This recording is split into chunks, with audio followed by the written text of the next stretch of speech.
Hello and welcome to News 9 Live. On Thursday, a bitter feud brewing within the opposition AIADMK in Tamil Nadu was all out in the open on the floor of the assembly. It all began when expelled leader O Panneerselvam got up and made an attempt to speak on behalf of the AIADMK over the passing of the bill against online gaming. Right then, it was leader of the opposition, Edappadi K Palaniswami, who got up and objected to OPS's statement. The Speaker of the House then responded by saying that he allowed O Panneerselvam to speak, considering his seniority in the House and him being a former Chief Minister of Tamil Nadu. He even said that while letting OPS speak, he was not denoted as a member of AIADMK, but an honourable member. Later, the party's MLA staged a walkout citing unsatisfactory reply from the Tamil Nadu Speaker. The latest showdown in the party has many in Tamil Nadu political circles speculating about the AIADMK, especially in light of the upcoming 2024 Lok Sabha elections and its alliance with the Bharatiya Janata Party. Here's what the AIADMK spokesperson, Kovai Satyan, had to say about the matter. Listen in.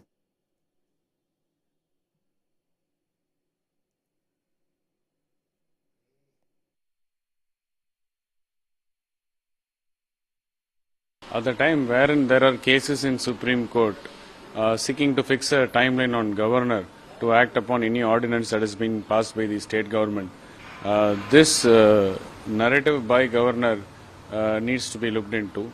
Yes, a governor has to act as per the constitution, and if an assembly passes a resolution, yes, he has all the rights to seek for clarity, but however withholding it without a timeline definitely raises eyebrows and then leads to suspicion. And he is saying that if there is a delay means that it has not been passed, and it definitely has not sent the right signals across many spectrums. But however, he also said that once a bill is rejected, if it has been passed again by the assembly, the governor is bound to pass the same. So which means that he has taken a neutral stand. At one side, he has given a statement of why the bill is getting delayed.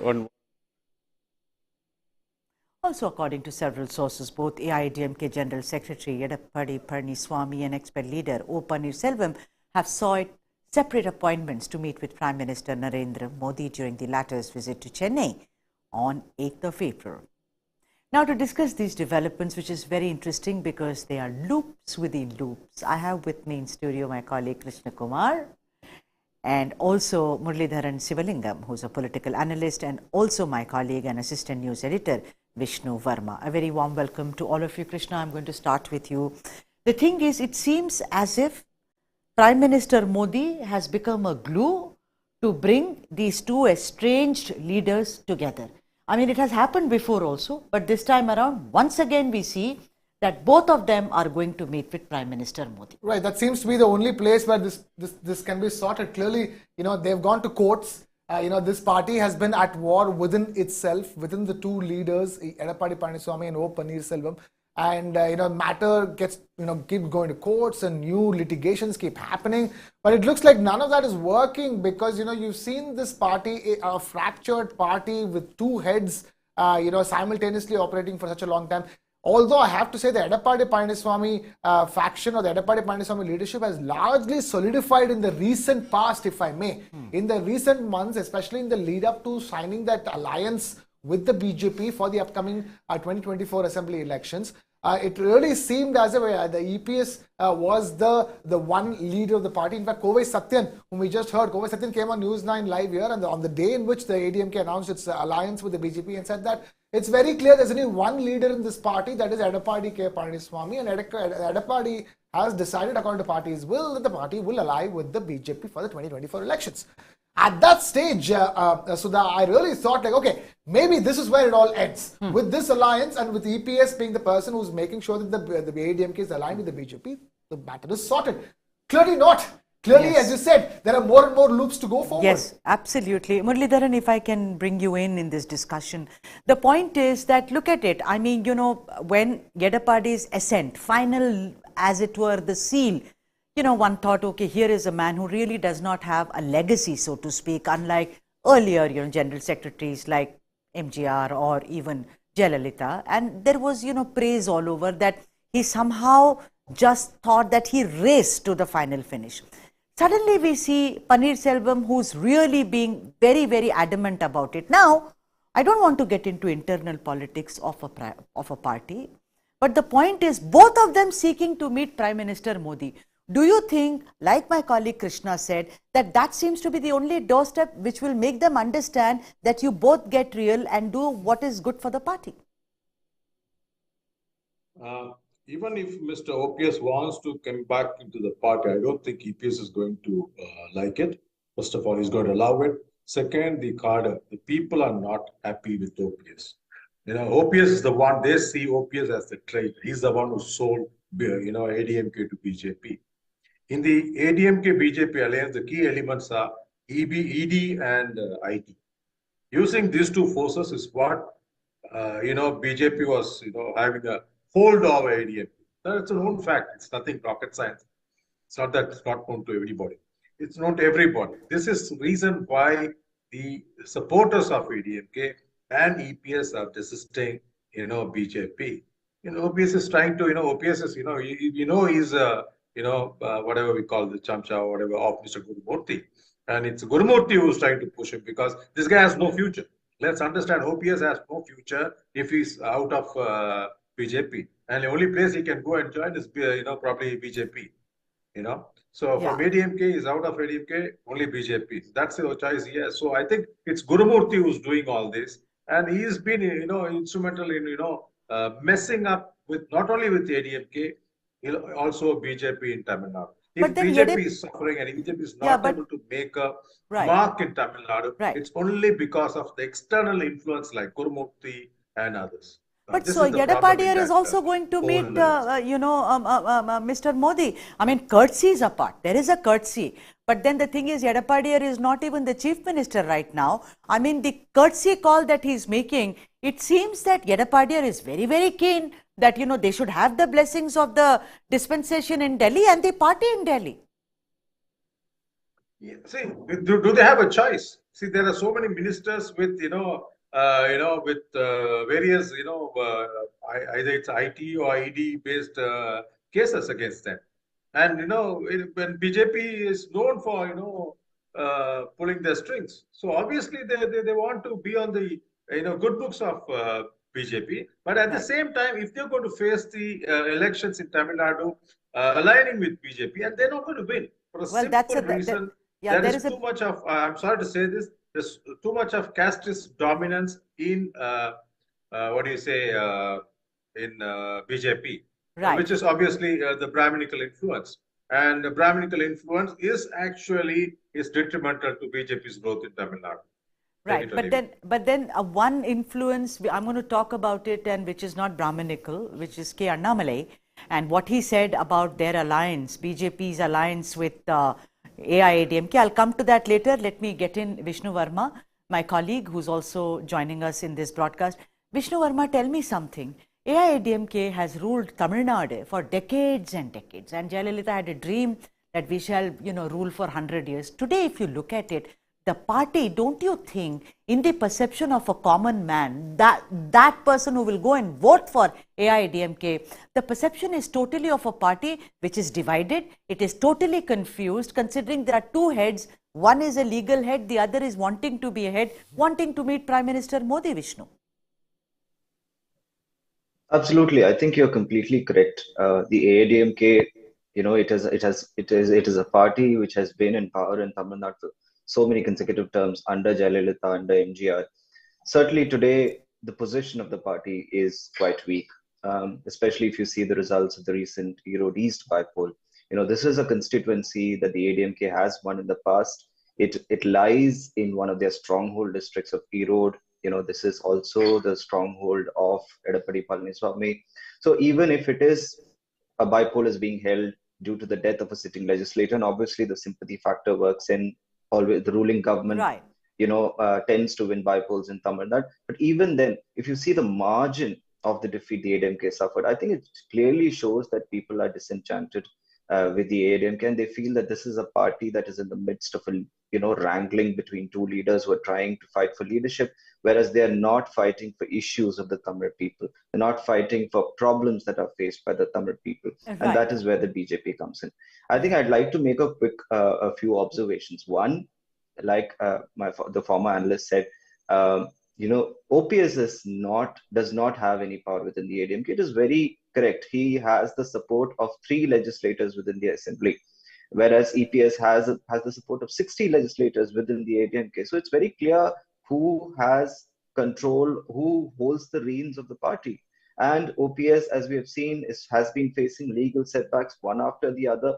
If you see the results of the 2021 elections also, wherever the AIADMK won, it won heavily in the western part of the state, which has always been the stronghold of the party, but it is also because of the dominance of Edappadi K Palaniswami. Right. Whatever you say, 5-year anti-incumbency, he was a popular chief minister.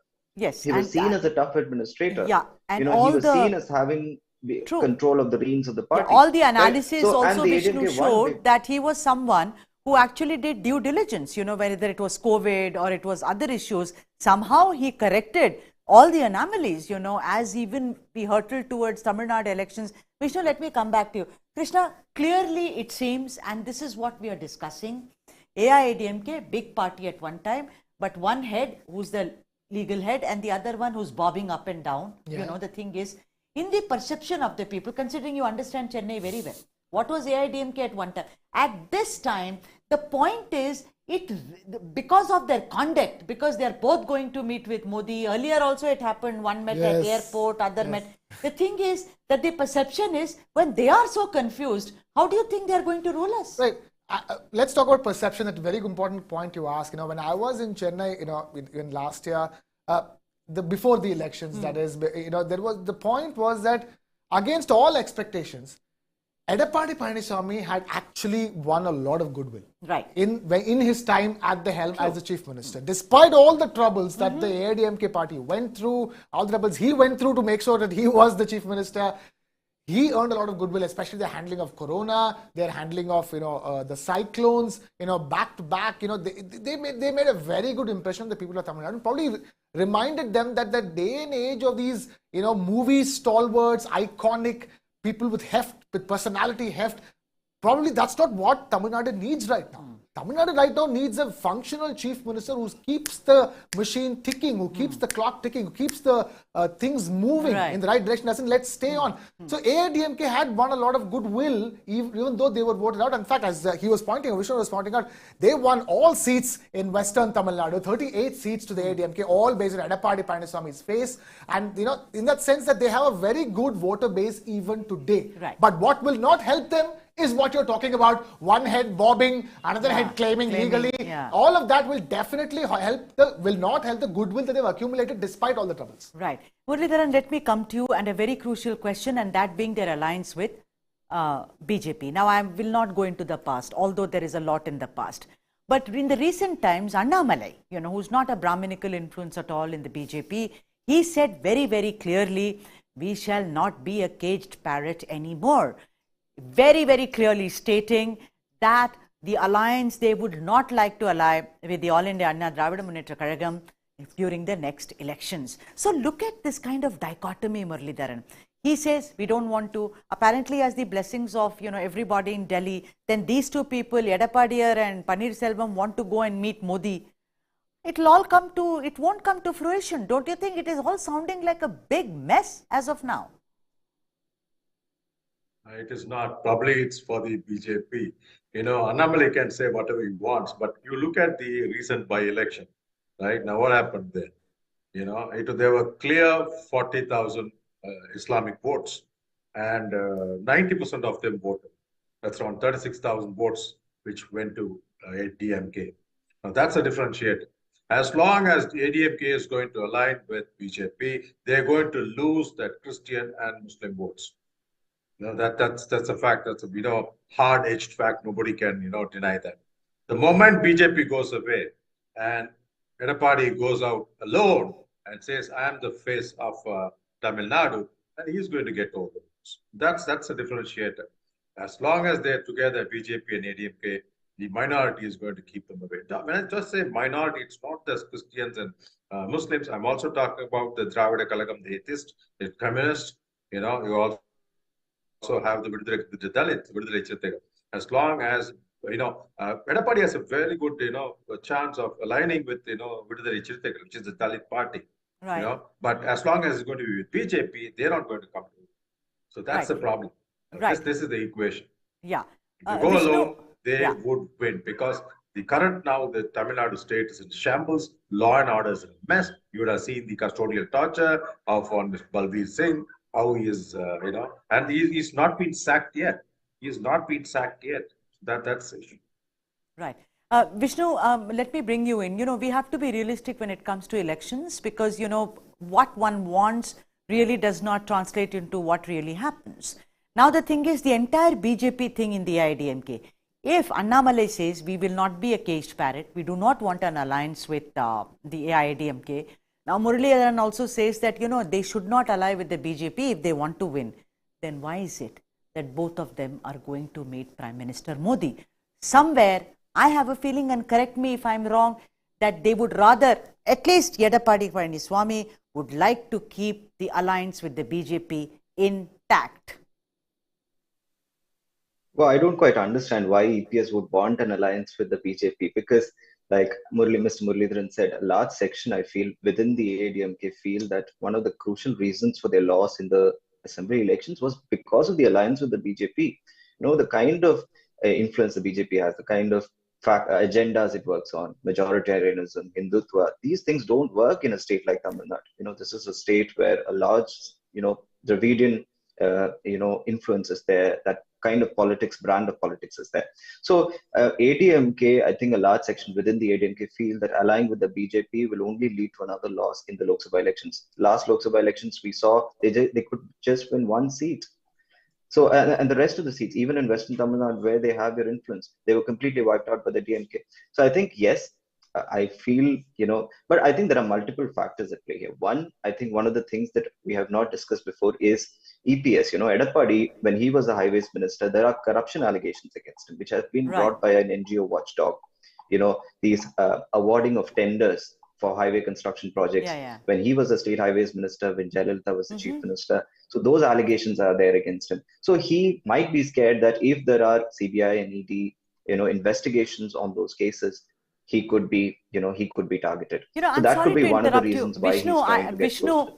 Vishnu, you started this by saying, you wonder why Edappadi would want an alliance with the BJP, but there were several, I have done shows after shows where I have seen whether it was the Vetrivel Yatra, I hope I'm right in saying that, whether it was Vinayagar Chaturthi, both these alliance partners were at variance. One said don't, other said do. Whenever Edappadi was asked, he said, look, this is my ideology, it is very different from their ideology. But the point is, if there is so much of a problem and you're going towards elections, he could have done something to nip it. That's what I said. These are two parties with varying ideologies. How are they going to work together is something that I really cannot understand. When Jayalalitha was the chief of the ADMK, she clearly ruled out an alliance with the BJP. Only once did she ally with the BJP. At the center when Vajpayee was the prime minister. But then after that, she realized that if she wanted to stick on to the core vote, if she wanted to get votes of all sections, Christians, Muslims, etc., she has to fight alone. Her party has to fight alone. That was why she was able to win in 2011. She was able to win in 2016. ADMK has that stranglehold over rural votes, over sections of minorities. When you ally with a party like the BJP, you are in danger of alienating them. So that's something I think that they would be keeping in mind. But again, at a time when the BJP is so dominant across the rest of the country, Prime Minister Modi has a huge influence. ADMK, EPS would be thinking, yes, the kind of influence that Modi could bring to a state like Tamil Nadu is not small. He is the Prime Minister, and there are very strong chances that the BJP could return to power in 2024 as well. So if ADMK gets to contest on large seats, and if it is able to win, it can argue for a lot of issues that Tamil Nadu wants. Krishna, you wanted to come in. The only thing I want to say with Vishnu was the fact that when Jayalalitha did ally with the BJP just once, she came out and apologized for it later. to the Muslim community and the Christian community to sort of win their goodwill back. That's how complex the politics is in Tamil Nadu. When you keep the BJP, Right. the BJP sticks out like a sore thumb in all the other ideologies. No, but you know, my whole contention is, yes, maybe they have ED cases against them, like Vishnu is saying. Maybe there is a fear factor involved. They do not want to, because ideologically, like I said, they are very, very different. One is Dravidian, the other, talks about different philosophy. The point is, but why is it, you see, like, if I don't want to be friends with you, why am I going towards you all the time to shake And I hands think with you? the logic here is that, at the end of the day, you are talking about a party that is a national party that's in government at the center in Delhi, at the same time is a state government in many states. So you don't want to be blind. When nobody in Tamil Nadu is blind to what's going on around the country. It's a specific call that the people of Tamil Nadu take as to who they want to be ruled by on their own land. So it is, as you say, in politics, cold logic works. In elections, cold logic works. Here you go. The cold logic here is that maybe all the influence, if the ADMK can get a certain number of votes and certain number of seats with the support and the backing from the center, they'll be able to perform better. Unlike the DMK, which is at loggerheads with the central government. Yeah, I mean, if you look at the other Dravidian party, Vishnu, that is the DMK, he stands there, he criticizes Prime Minister Modi, but then he's also courteous. But then that's another conversation, because, power, you have to kind of, sometimes make compromises. Vishnu, I want to ask you, do you give any credence for what K. Annamalai said, that we don't want to be a caged parrot? Listen, going forward, we don't want an alliance with the AIADMK. Muralidharan said it doesn't matter whatever he says. But don't you think, because he traveled to Delhi, apparently he's been validated by his bosses in Delhi also. So, don't you think something is brewing? So is BJP going to play the glue, or it's not going to, so far as AIADMK is concerned, Vishnu Verma? I think as far as the central leadership of the BJP is concerned, I think leaders like Modi and Amit Shah believe that only with an alliance with ADMK can the BJP win a few seats. Even with the Lok Sabha elections, a seat like Kanyakumari, for example, it is a seat that the BJP has won before. Even other seats, when you have a strong Dravidian party with a large, very strong organizational base like the ADMK, the BJP could actually win. Whereas if it contests alone in Tamil Nadu, it really cannot win any seats. I think that's what the central leadership believes. But K. Annamalai clearly thinks otherwise, And also, if you see the recent defections also, these defections of leaders and then blaming Annamalai for them, trying, saying that he was trying to put surveillance on them. These things are making it very personal for him. He thinks that, an alliance with ADMK will curtail the BJP's chances of growing in Tamil Nadu. If you see the last elections also, the BJP contested only about 20 seats. Right? The Congress contested more seats than the BJP. Even the PMK, which is a small regional party, it contested more seats than the BJP in the assembly election. So Annamalai thinks that if BJP can contest alone, it can contest in a lot of seats, it can get more votes. Whereas with the ADMK, you have to stick to these seat sharing arrangements. Right? But I think it's a very complicated situation for the BJP. You have a state unit chief who's clearly against an alliance, and you have a central leadership saying, yes, we want to alliance. So I think it's a very, very complex situation. So let's see. I mean, we will see tomorrow. Thank you so much, Vishnu. And also, I want to thank Muralidharan and also Krishna. But tomorrow, when the Prime Minister says, Vanakkam Tamil Nadu, we wonder what really is going to happen. I hope all will be good between EPS and OPS. Lots of news and analysis on the other side. Thank you for watching.